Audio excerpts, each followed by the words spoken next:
आज हमारे कुछ इम्पोर्टेंट क्वेश्चन चालू हो रहे हैं। ये लास्ट वीडियो है। आज हमारा ये चैप्टर कंप्लीट हो जाएगा। तो ज़रा ध्यान से पढ़ते हैं क्या क्वेश्चंस हमको दिए गए हैं।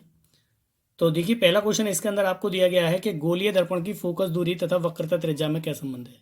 मैंने आपको पहले भी बताया था, गोलीय दर्पण की फोकस दूरी वक्रता त्रिज्या की आधी होती है। पहले भी आपको बता चुका हूँ, सभी को मालूम है कि गोलीय दर्पण की फोकस दूरी जो होती है वक्रता त्रिज्या की आधी होती है। मैं आपको पहले एक बार फिर समझा देता हूँ कि गोलीय कोई दर्पण है, जैसे ये उत्तल दर्पण है। ठीक, कौन सा दर्पण है? उत्तल दर्पण है। और उत्तल दर्पण का फोकस ये होता है। ठीक, वक्रता सी ये होती है, वक्रता केंद्र। ठीक, यहाँ से यहाँ तक की जो दूरी होती है वो वक्रता त्रिज्या कहलाती है, और यहाँ से यहाँ तक की जो दूरी होती है वो फोकस दूरी कहलाती है। इसे ध्रुव कहते हैं। ठीक है, तो वक्रता त्रिज्या आर है, वक्रता त्रिज्या की क्या होती है? फोकस दूरी आधी होती है। कैसी होती है? आधी होती है। ये आपको बताया गया है, यहीं पर आपको बताना है। ठीक है, सेकंड क्वेश्चन देखिए क्या है हमारा। अवतल दर्पण तथा उत्तल दर्पण से बनने वाले आभासी प्रतिबिंब में क्या अंतर है? देखिए, उत्तल दर्पण और अवतल दर्पण दोनों से आभासी प्रतिबिंब बनता है, लेकिन दोनों में क्या अंतर है? अवतल दर्पण से बनने वाला आभासी प्रतिबिंब सीधा तथा वस्तु से बड़ा होता है। वस्तु से बड़ा होता है। आभासी होगा और कैसा होगा? वस्तु से बड़ा होगा। समझ में आ रहा है आप सभी को कि अवतल दर्पण से बनने वाला जो आभासी प्रतिबिंब है, कैसा प्रतिबिंब है? आभासी प्रतिबिंब है। वो कैसा होगा? सीधा तथा वस्तु से बड़ा होगा। कैसा होगा? सीधा होगा, वस्तु से बड़ा होगा। जबकि उत्तल दर्पण से बनने वाला आभासी प्रतिबिंब उल्टा तथा वस्तु से छोटा होता है। उल्टा होता है और वस्तु से छोटा होता है। कैसा होता है? उल्टा होता है और वस्तु से छोटा होता है। सभी को समझ में आ रहा होगा। किसी बच्चे को कोई डाउट हो तो पूछ लेना। ये मैं आपको बता चुका हूँ। ये जो आपके डायग्राम बनवाए थे मैंने आपको 6, उसके अंदर मैंने आपको बताया था। ठीक, और मैं आपको दिखाना भी चाहूँगा क्या बनवाया था मैंने। देखिए, अवतल दर्पण का निकालते हैं पोर्शन हम। अवतल दर्पण के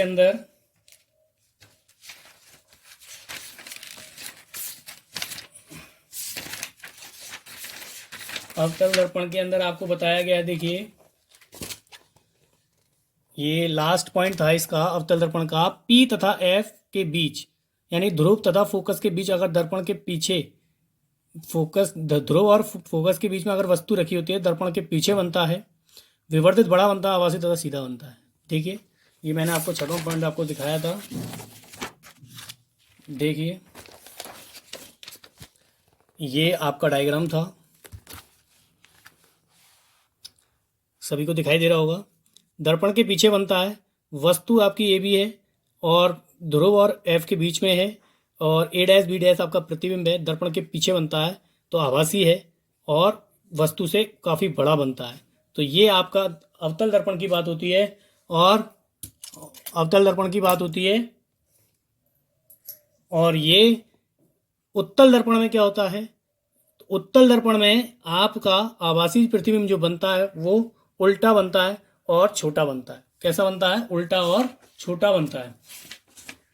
ये मैं आपको पहले भी बता चुका हूँ, सभी बच्चे याद रखिएगा टॉपिक। ठीक, इसके बाद अगला पॉइंट है हमारा। अगला क्वेश्चन है कि निर्वात में प्रकाश की चाल कितनी होती है? अभी आपने न्यूमेरिकल करे तो आपको पता होगा कि निर्वात में प्रकाश की चाल 3 × 10⁸ मीटर पर सेकेंड होती है। चौथा पॉइंट है समतल दर्पण की फोकस दूरी कितनी होती है? समतल दर्पण की फोकस दूरी जो होती है वो अनंत होती है। सभी बच्चे याद रखें, ऑब्जेक्टिव में पूछने के लिए आता है। इसके बाद है, यदि दो माध्यमों के सीमा पृष्ठ पर एक प्रकाश किरण लंबवत आपतित होती है तो अपवर्तन कोण होगा। देखिए, यहां पर यह बताया जा रहा है कि यदि दो माध्यमों के सीमा पृष्ठ, दो माध्यम है, आपको बताया गया, एक सरल माध्यम, एक सघन माध्यम और एक विरल माध्यम, और सीमा पृष्ठ ये है। तो एक सरल दो माध्यमों के सीमा पृष्ठ पर एक प्रकाश किरण लंबवत आपतित होती है। कैसी आपतित होती है? लंबवत आपतित होती है। देखो लंबवत मतलब बिल्कुल 90 डिग्री के कोण पर गिरती है। देखिए ये लंबवत आपतित होती है। ठीक, तो लंबवत जब आपतित होती है तो अपवर्तन कोण, देखिए अपवर्तन और परावर्तन, अपवर्तन कोण कौन सा होता है? देखिए कि आपको मैं बता देता हूं, जब कोई प्रकाश किरण किसी एक माध्यम से दूसरे माध्यम पे जाती है और उस पर जो अभिलंब होता है और अभिलंब से और जो कोण बनता है अपवर्तन के पश्चात, ठीक, अपवर्तन के पश्चात उसे कहते हैं अपवर्तन कोण। तो ये अपवर्तन कोण होता है जब प्रकाश किरण लंबवत गिर रही है।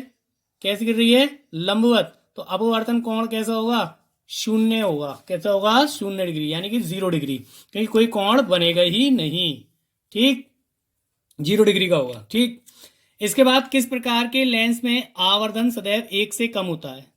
तो अवतल लेंस में आवर्धन हमेशा 1 से कम होता है। अभी लास्ट न्यूमेरिकल मैंने आपको जो पढ़ाए थे उन्हीं न्यूमेरिकल में मैंने आपको एक बताया भी था कि 1 से अगर कम आता है आवर्धन यानी कि m का मान, तो वह अवतल लेंस है। कैसा लेंस है?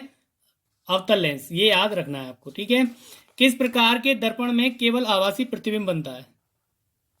समतल दर्पणों तथा उत्तल दर्पणों से केवल आभासी प्रतिबिंब बनते हैं। कैसे बनते हैं? आभासी प्रतिबिंब बनते हैं। जैसा कि मैंने अभी बताया था आपको लास्ट क्वेश्चन के अंदर कि अवतल दर्पण तथा उत्तल दर्पण, ठीक है, से बनने वाले आभासी प्रतिबिंब, तो ये आपका प्रतिबिंब दोनों से बन रहे थे। तो यहाँ पर ये पूछा गया किस प्रकार के दर्पणों में केवल आभासी प्रतिबिंब बनते हैं? केवल आभासी बनते हैं। तो बस वो आपके कौन से हैं? समतल दर्पण और उत्तल दर्पण से केवल आभासी प्रतिबिंब बनते हैं। लेंस की क्षमता का सूत्र अभी आपने न्यूमेरिकल करे तो P बराबर 1/f मीटर में, या फिर अगर सेंटीमीटर में वैल्यू लगानी है तो 100/f कर देना है। P is equal to 100/f। ठीक, इसके बाद 9th क्वेश्चन है आपका, अपने चेहरे को सीधा एवं बड़ा प्रतिबिंब देखने के लिए किस प्रकार के दर्पण का प्रयोग करते हैं? अवतल दर्पण का प्रयोग करते हैं। अपने चेहरे को सीधा एवं बड़ा प्रतिबिंब देखने के लिए किस प्रकार के दर्पण का प्रयोग करते हैं? अवतल दर्पण का प्रयोग करते हैं। सभी बच्चे याद रखिएगा। ठीक है, इसके बाद अगला क्वेश्चन हमारा है, चश्मों में लेंस की क्षमता किस में मापते हैं? तो डायोप्टर, आपको मालूम है लेंस की क्षमता डायोप्टर में नापते हैं। किस में नापते हैं? डायोप्टर में। सूक्ष्मदर्शी में कौन सा लेंस प्रयुक्त होता है? सूक्ष्मदर्शी में उत्तल लेंस प्रयुक्त होता है। कौन सा लेंस प्रयुक्त होता है? उत्तल लेंस। वाहनों में उत्तल दर्पण ही क्यों लगाए जाते हैं? क्योंकि उत्तल दर्पण सदैव सीधा प्रतिबिंब बनाते हैं और उनका दृष्टि क्षेत्र बहुत अधिक, अर्थात लंबी दूरी के भी वस्तु का वास्तविक प्रतिबिंब बनाते हैं, क्योंकि ये बाहर की ओर वक्रित होते हैं, बाहर की ओर कर्व होता है इनमें। ठीक, जैसे आपने देखा होगा उत्तल जो होता है बाहर की तरफ उठा हुआ, उत्तल दर्पण की बात करें तो उठा हुआ होता है। इसका परावर्तक पृष्ठ कैसा होता है? उठा हुआ होता है। तो कहने का मतलब है इनका जो बाहर की तरफ जो है पृष्ठ कैसा होता है? वक्रित होता है। वक्र मतलब कर्व होता है, कर्व मतलब मुड़ा हुआ। ठीक, एक समतल दर्पण द्वारा उत्पन्न आवर्धन +1 है। इसका क्या अर्थ है? देखिए आवर्धन जब +1 आ जाए तो वस्तु के आकार का ही प्रतिबिंब बनेगा, ये हमेशा निश्चित है। समतल दर्पण द्वारा उत्पन्न आवर्धन 1 है, इसका अर्थ है कि वस्तु का आकार प्रतिबिंब के आकार के बराबर है, जैसा कि मैंने आपको बताया। ठीक, और वस्तु से समान दूरी पर प्रतिबिंब दर्पण के पीछे बना है। समान दूरी पर बनेगा वस्तु का और समान दूरी पर प्रतिबिंब दर्पण के पीछे बना है। ठीक, इसका मतलब है। तथा धनात्मक चिन्ह यह दर्शाता है कि प्रतिबिंब सीधा और आभासी है। ये धनात्मक ये चिन्ह है इसके साथ प्लस के साथ, ये क्या दर्शाता है कि प्रतिबिंब सीधा और आभासी है। ठीक, चलिए आगे बढ़ते हैं। इसके बाद 14th क्वेश्चन है, समतल दर्पण किसी वस्तु का कैसा प्रतिबिंब बनाता है? समतल दर्पण किसी वस्तु का आभासी प्रतिबिंब बनाता है। कैसा बनाता है? समतल दर्पण किसी वस्तु का आभासी प्रतिबिंब बनाता है। आप अपने आप को मिरर में देखते हो? क्या मिरर में आप होते हो? कहने का मतलब समझो, वो आभास है आपको कि आप हो, आपको आभास होता है, इसलिए वो आभासी प्रतिबिंब बनाता है। लास्ट क्वेश्चन है, गोलीय दर्पण के लिए परावर्तन का सूत्र लिखिए। तो गोलीय दर्पण के लिए परावर्तन का सूत्र आपने पढ़ा था, 1/f = 1/v + 1/u। सभी बच्चे याद रखिएगा। आज आपका ये चैप्टर कंप्लीट हो रहा है। ठीक, किसी बच्चे को कोई प्रॉब्लम आए चैप्टर से रिलेटिव तो पूछ लीजिए बेटा।